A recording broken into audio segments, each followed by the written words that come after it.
साथियों, जय जोहार, जय मूल निवासी, जय ईसाइयत। साथियों, ईसाइयत क्या है? 6 नवंबर 2024 को ईसाइयों पर क्या हुआ? साथियों, सबसे प्रमुख बात यह है कि ईसाइयत कौन है, ईसाइयत क्या है। ईसा मसीह वह शख्सियत है जो कि अच्छे मानव अथवा इंसानियत में वर्ल्ड नंबर 1 है। ये खोज के द्वारा, ये रिसर्च के द्वारा यह पता चला है कि आज ईसा मसीह सच्चे मानवता में वर्ल्ड नंबर 1 है। उस वर्ल्ड नंबर 1 ईसाइयत को मानने वाले लोग हम ईसाई लोग हैं। दूसरी प्रमुख बात यह है कि ईसाइयत वह शख्स है जिन्होंने पूरे मानव समाज को समता, स्वतंत्रता, भाईचारा, मेल प्रेम, दया, क्षमा, सुख शांति एवं समृद्धि का पाठ पढ़ाया, जिसका वर्णन पवित्र बाइबिल में संकलित किया गया है। साथियों, तीसरी प्रमुख बात यह है कि हम ईसाई लोग इसी वर्ल्ड नंबर 1 ईसाइयत एवं पवित्र बाइबिल को मानने वाले अनुयायी लोग हैं। आज इसका भी यदि शोध किया जाए तो मानवता और इंसानियत में हम सबसे आगे हैं, या कि उनकी शिक्षा के अनुसार चलने वाले लोग हैं। यही कारण है कि आज हमारी अलग पहचान है। हमारी इसी के परिप्रेक्ष्य में हम गर्व से यह कह सकते हैं कि मानवता और इंसानियत के मामले में हम सबसे आगे हैं। साथियों, चौथी प्रमुख बात यह है कि आज तक ईसाइयत लोग किसी भी अन्य धर्म अथवा समुदाय अथवा जाति के विरोध में कोई भी कार्यक्रम ना किया है और ना आगे करेगा। बस अपने एवं अपने धर्म समुदाय के आध्यात्मिक जीवन के लिए निरंतर कार्य करते रहते हैं। पांचवी बात यह भी है कि यदि कोई अदर समाज हमसे दुश्मनी करे तो भी हम उसे क्षमा प्रदान करने में अव्वल हैं, अग्रणी हैं। छठी बात यह भी है कि ईसाई आखिर है कौन? पहला तो ये इंसान एवं दूसरा भारत के नागरिक, तीसरा भारत के मूल निवासी, चौथा भारत का आदिवासी और पांचवा है भारत का क्रिश्चियन। यानी ब्राह्मणवादी वर्ण व्यवस्था के थपेड़े एवं छूत अछूत, ऊंच नीच, भेदभाव, अपमान, अत्याचार, गुलामी, लूट मार से निजात एवं न्याय पाने के लिए ईसाइयत को कबूल किया है। सप्तम बात यह है कि हम ईसाई लोग भारतीय मूल संस्कृति को मानने वाले, यानी दक्षिण संस्कृति एवं दाया प्रथा का अनुसरण करने वाले लोग हैं। सबसे बड़ी बात यह है कि भारतीय संविधान को मानने वाले लोग भी हैं। तो फिर ईसाइयों में गलत क्या है? दूसरों को इनसे इतराज़ क्यों है? कोई भी एक मामला ऐसा नहीं मिलेगा जो कि हम समाज विरोधी, मानव विरोधी, देश विरोधी, संविधान विरोधी या प्रकृति विरोधी कार्य को अंजाम देते हैं। हम लोग सीधा साधा, मासूम, न्यायप्रिय, स्वाभिमानी, सबकी भलाई, सबका सहयोग करने वाले लोग हैं। हमारे मिशनरियों का विद्यालय, विश्वविद्यालय, स्कूल, अस्पताल एवं समाज सेवा का कार्य इसका ज्वलंत उदाहरण है। हमने किसी को तुच्छ, घृणित एवं दुश्मन ना माना और ना ही गैर माना। सबको भाईचारे का बर्ताव किया, सबके साथ भाईचारा दिखाया, सबका सहयोग किया। अब खेद के साथ ये कहना पड़ रहा है कि बदले में हमें क्या मिला? यही ना कि अन्याय हो, अत्याचार हो, हमारे साथ सांप्रदायिक दंगा हो, धार्मिकता का विरोध हो, प्रार्थना सभा ना किया जाए, आक्रमण, केस, फौजदारी, मारपीट और हवालात में धर्म परिवर्तन के नाम पर बेगुनाहों को जेल का हवा खिलाया जा रहा है। धार्मिक स्थलों को ध्वस्त करना, ईसाइयों को दहशत में रखना, दबंगियों का अटैक आए दिन झेलने पड़ रहे हैं। आखिर क्यों? ये सब कौन कर रहा है? और क्यों कर रहा है? हमारा इसमें दोष क्या है? यही ना कि हम उनके जैसे आतंकवादी, खुरापाती, षड्यंत्रकारी, साजिश, धोखेबाज, कसाई एवं हथियारबंद नहीं पाए जाते हैं। इंसान से हैवान और इंसान से शैतान दरिंदगी से बेदर्दी, झूठ, फरेब, गुंडागर्दी, नाइंसाफ़ी नहीं कर सकते हैं, क्योंकि हमारा धर्म ऐसा नसीहत नहीं देता है और ना ही करने की अनुमति देता है। इसके बावजूद हमारा विरोध क्यों?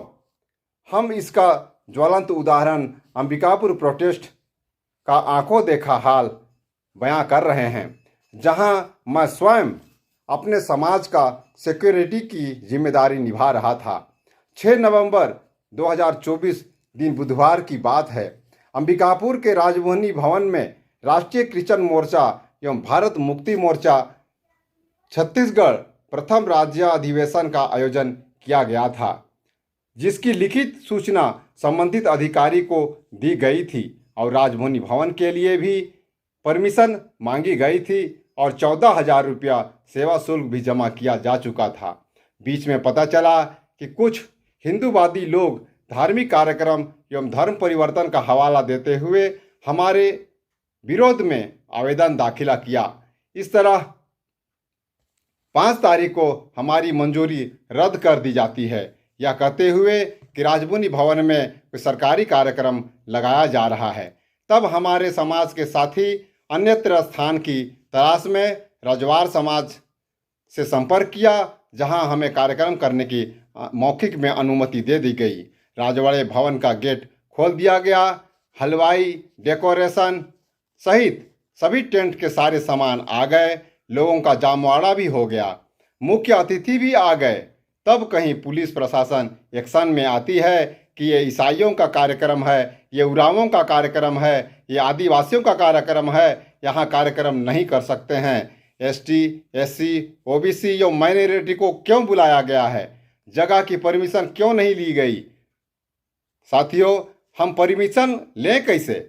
हमारे परमिशन तो पहले रद्द कर दिए गए हैं और अब तो ऐसा लगता है कि हमें कोई परमिशन ही नहीं मिलेगा। इसलिए परमिशन के लिए हम अप्लाई भी नहीं कर सकते हैं। इस तरह प्रशासनिक अमले ने के मना करने पर जब हम लोग नहीं माने, तब रजवार समाज के अध्यक्ष के ऊपर दबाव बनाया गया कि कार्यक्रम ना किया जाए, कार्यक्रम को ख़त्म किया जाए। और रजवार समाज का अध्यक्ष आओ देखा ना ताव देखा आकर जोर जबरदस्ती कार्यक्रम को बंद करने का ऐलान करने लगा। चूँकि कार्यक्रम शुरू हो चुकी थी, इसलिए प्रबोधन का कार्य को जारी रखा गया। इस पर अध्यक्ष की हरकत देखिए, कहीं माइक छीन रहा है तो कहीं बिजली काट रहा है तो कहीं दादागिरी कर रहा है। यह जगह हमारी है, आप कार्यक्रम नहीं कर सकते हैं, इससे यहाँ अनुमति नहीं ली गई है, इतने लोगों को आप क्यों बुलाए हैं? इस तरह की बातें होने लगी। साथियों, हमने सामाजिक कार्यक्रम का आयोजन कर रखा था, किंतु हमारे ऊपर धार्मिक कार्यक्रम, धर्म परिवर्तन, प्रार्थना सभा का इल्ज़ाम लगाया जा रहा था।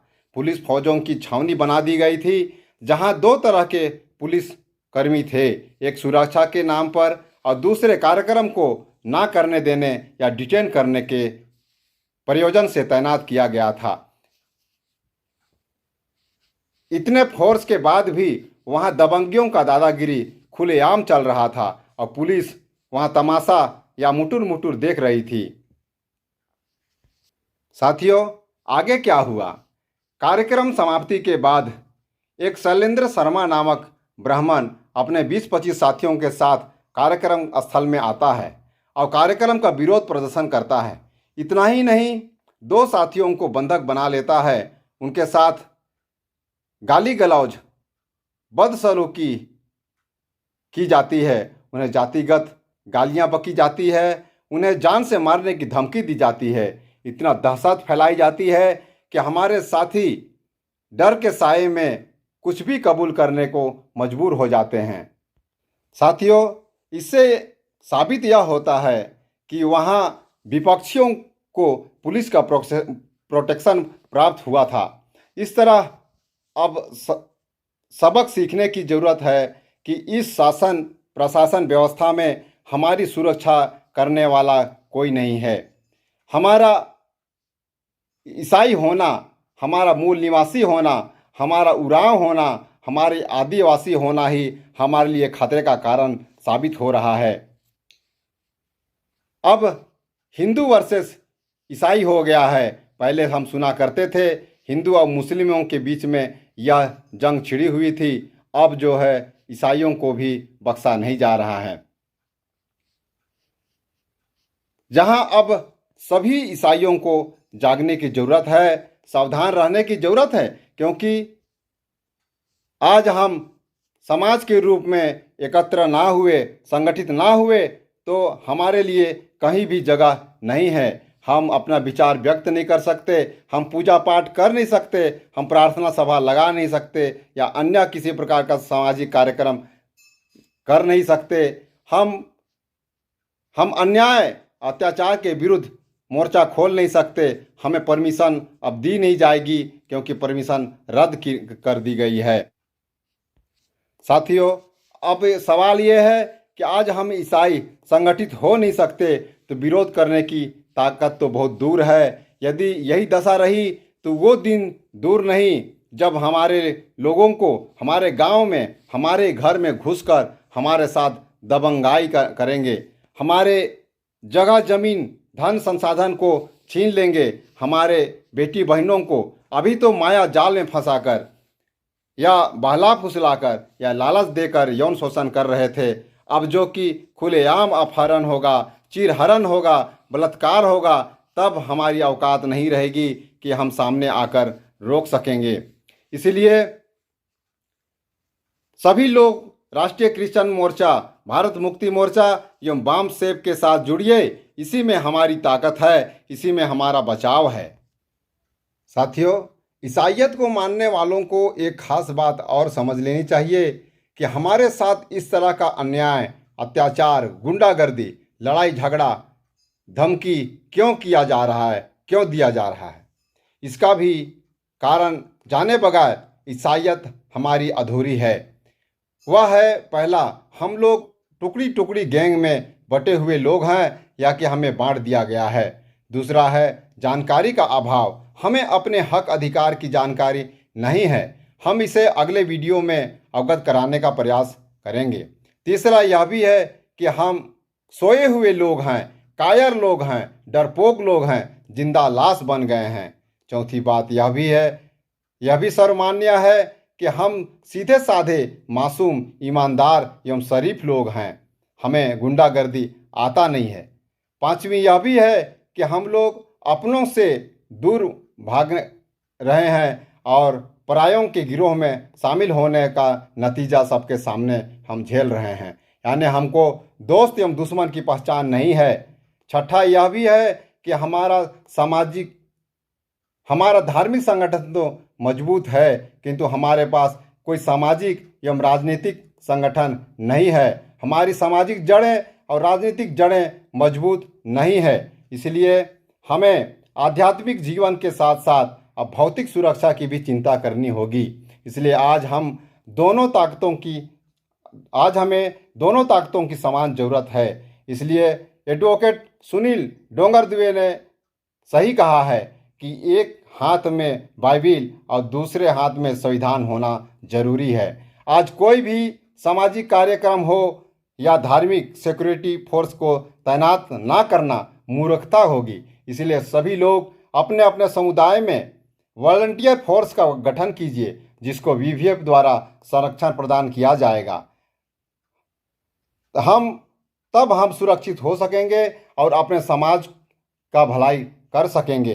साथ ही साथ भारत में जितने भी माइनॉरिटीज़ हैं, जैसे मुस्लिम, सिख, ईसाई, जैन, बौद्ध एवं लिंगायत इत्यादि, सभी को एक होकर अपने ऊपर हो रहे अन्याय अत्याचार के खिलाफ शंखनाद करना होगा, क्योंकि सबका दुश्मन एक है। हमारे विलास खरात साहब ने आरएसएस हेडक्वार्टर घेरने एवं छत्तीसगढ़ बंद करने का ऐलान कर दिया है, जिसे हम सफल बनाने की हर संभव कोशिश करेंगे। सभी ईसाइयों को जगाने की ज़रूरत है और हमारी ईसाइयत को बचाने की भी ज़रूरत है। यही हमारी ज़िंदगी है, तब हम अपने जीवन को बचा पाएंगे। आपने मेरी वीडियो को देखा, इसके लिए बहुत धन्यवाद। सभी ईसाइयों तक इसे भेजिए, मेरे चैनल को सब्सक्राइब कर दीजिए और अपने समाज को, अपने आप को, अपने परिवार को, अपने बाल बच्चों को बचाइए। इसी अनुनय विनय के साथ में मैं अपना वाणी को विराम करता हूँ। सब धन्यवाद। जय जोहार, जय मूल निवासी, जय ईसाइयत।